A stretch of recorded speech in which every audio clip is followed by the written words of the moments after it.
ഞങ്ങളുടെ ഇർഷാദിക്കൊക്കെ പറഞ്ഞതാ കുറ്റം. പെണ്ണുങ്ങളായാലേ നിലത്ത് നിക്കണം. എന്റെ കാര്യം തന്നെ നോക്കണേ. ഞാൻ ഈ റീൽസ് എടുക്കുന്നത് എന്റെ മുഖം കാണിച്ചിട്ടാ എടുക്കുന്നത്. ഞങ്ങൾ അങ്ങനത്തെ കുടുംബത്തിൽ പിറന്നവരേ അല്ല. പിന്നെ കാര്യം പുള്ളിക്കാരി കായംകുളത്ത് കുറച്ച് വികസനങ്ങളൊക്കെ കൊണ്ടുവന്നിട്ടുണ്ട് എന്നും പറഞ്ഞ് ഇത്ര സൗന്ദര്യമൊന്നും പാടില്ല രാഷ്ട്രീയത്തില്. അതുമല്ല 2 വെട്ട MLA.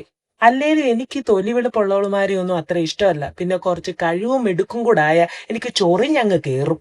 പെണ്ണുങ്ങളായ ഇങ്ങനെ പാത്രവും കഴുകി കൊച്ചുങ്ങളെ വളർത്തി കുടുംബകാര്യം നോക്കി ജീവിക്കണം. അത്രയ്ക്ക് വാശിയാണെങ്കിലേ വല്ല ടീച്ചറോ നേഴ്സോ എങ്ങാണോ ആവണം. അല്ലാതെ രാഷ്ട്രീയം, ബിസിനസ്, മാധ്യമ പ്രവർത്തനം, കണ്ടന്റ് ക്രിയേഷൻ എന്ന് പറഞ്ഞിറങ്ങിയാലേ നല്ല കുടുംബത്തിൽ പിറന്ന വിവരവും വിദ്യാഭ്യാസവും ഉള്ള ആണുങ്ങൾ വന്ന് കമന്റ് ബോക്സിൽ പച്ച തെറി എഴുതും. ചിലപ്പോ നല്ല ചേച്ചിമാരും തെറി എഴുതും. ഇന്നാള് സുനിത വില്യംസിനെ കണ്ടപ്പോ ഞാൻ ചോദിക്കാൻ ഒരുങ്ങിയതാ, പെണ്ണുമ്പുള്ളെ നിങ്ങൾക്ക് നിലത്തെങ്ങാണം നിന്ന് സമ്മാനം മേടിച്ചാ പോരെന്ന്. പറക്കുവാ റോക്കറ്റ് കയറി മേളിലോട്ട്. വളർത്തുദോഷം അല്ലാതെ എന്തുവാ.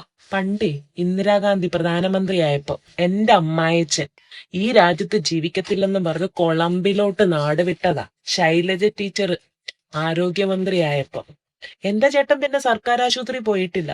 പെണ്ണുങ്ങളുടെ ഭരണം ഒന്നും വെച്ചു വീർപ്പിക്കുന്നവരല്ല ഞങ്ങളുടെ കുടുംബത്തിലുള്ളവര്. ഞാൻ എന്താ 10ാം ക്ലാസ്സിൽ തോറ്റെ? നിങ്ങൾ കേക്കണം. ജയിച്ചായിരുന്നെങ്കിലേ പഠിക്കേണ്ടി വന്നേനെ. പഠിച്ച വിവരം വെക്കും, ജോലി കിട്ടും, ബോധം വെക്കും, പ്രതികരിക്കും, ചോദ്യം ചെയ്യും, സ്വാതന്ത്ര്യം ആസ്വദിക്കും, സാമൂഹ്യ ജീവിയാകും. അതൊന്നും താങ്ങാൻ നിങ്ങൾക്ക് ആർക്കും പറ്റത്തില്ല. അല്ലാതെ 10ാം ക്ലാസ്സിൽ കോപ്പി അടിച്ചെന്നും പറഞ്ഞിട്ട് ഡിമാർക്ക് ചെയ്തിട്ടൊന്നും അല്ല. അപ്പം ഒരൊറ്റ പെണ്ണുങ്ങൾ ഇനി ആവശ്യമില്ലാത്ത ഒരു കാര്യത്തിനും പോണ്ട.